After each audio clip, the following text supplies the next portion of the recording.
So I got gonorrhea.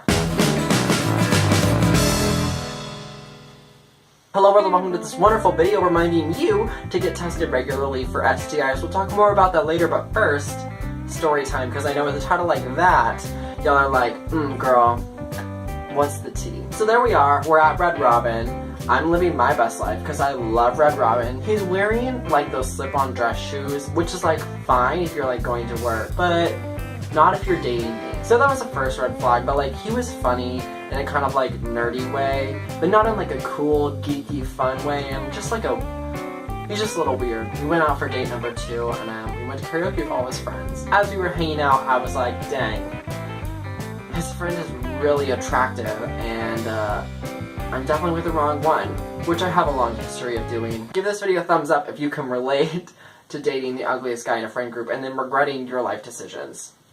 If they're nice, it doesn't matter, but it's always the ugly one and also the one who's emotionally unavailable, yet somehow trying to date you.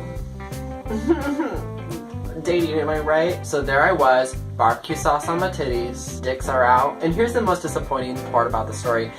I didn't even have sex with him. My dick and his dick were just like in places. They didn't go in anything. And that's enough to pass on gonorrhea. Fun fact. Now let's get started with like the lessons we can extrapolate from the situation, shall we? Because like that's what this channel is all about. Dicks are out. Learning. The number one thing that I want to get out of this video is reminding people to get tested regularly. They encourage you to get tested every 3 months, even if you're in a committed relationship. They suggest after every one partner, but that might be like every day for you. Once a month is probably also recommended. Every other week, you know?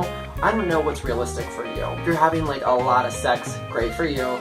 Maybe once a month is realistic. But at like the latest, every 3 months you should be getting tested for STIs. They say 3 months because it takes about 3 months for most things to be able to like show up on the test. They could still miss something, so you know, 3 months later, you're back. I recently finally acquired health insurance again, but before that I didn't have health insurance and I could still get tested. You can just Google free STI testing and there are clinics all around you.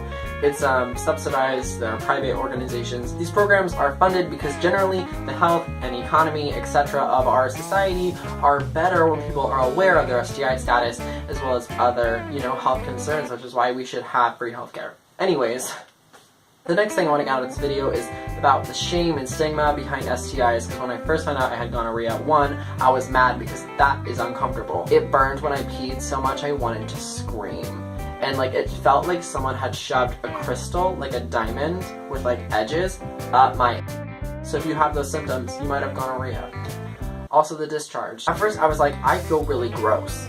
I felt dirty as a human being. I was like, how could this have happened to me? I know not to feel shame. You know, I've been on the internet long enough to know that like these things happen. And so I immediately started tweeting about it. I felt like I needed to get it out there, you know? I needed to let the world know that like not only did I have gonorrhea, but I was concerned it didn't go away, and so there was an ongoing saga where I thought I had super gonorrhea. The other thing is most STIs are super easily treatable. You just have to like know that you have it.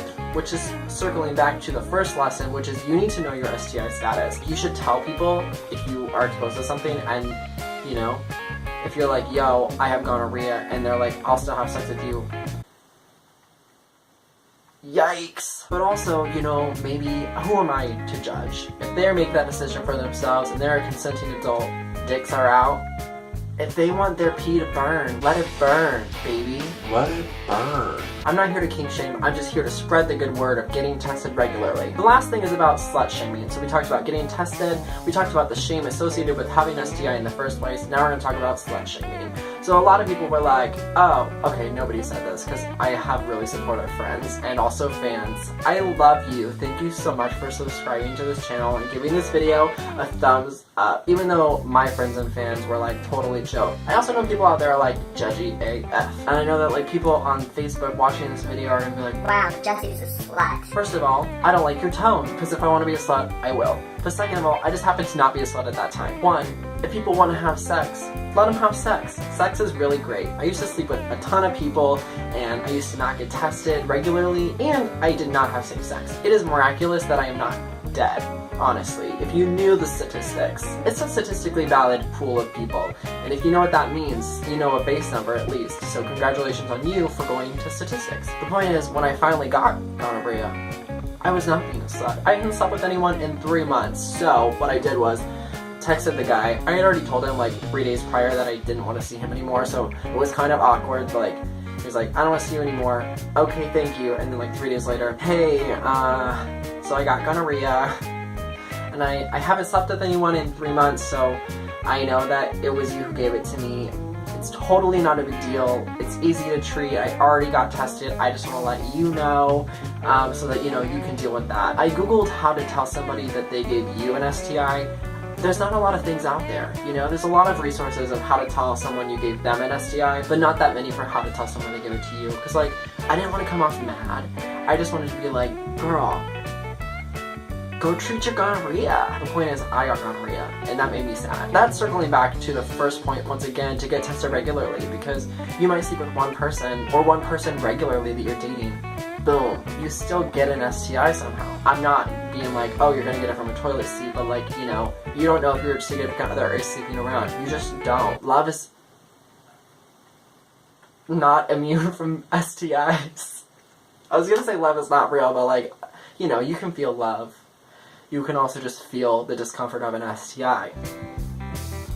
Anyways, I hope you liked this video. Please get tested regularly, at the very least once a year when you go and get your pap smear, like, or your whatever this thing is when they test, I don't know. Sometimes your doctor doesn't do it because they think you're in a, you know, committed relationship and you don't need it. But you need to take control of your own health and be like, yo, I want to get tested for STIs. Share this video with your friends who are sluts, dicks are out, and also your friends who are in committed relationships that you don't think get tested regularly. We all need to be doing it, and make sure you comment on this video, on the Facebook post, on the Instagram post, and reply on the Twitter to be like, yo, this is when I scheduled my appointment to get tested. I would love to know that you made a commitment and you're gonna do it.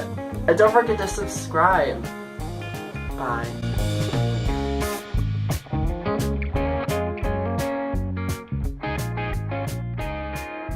And I also got craps.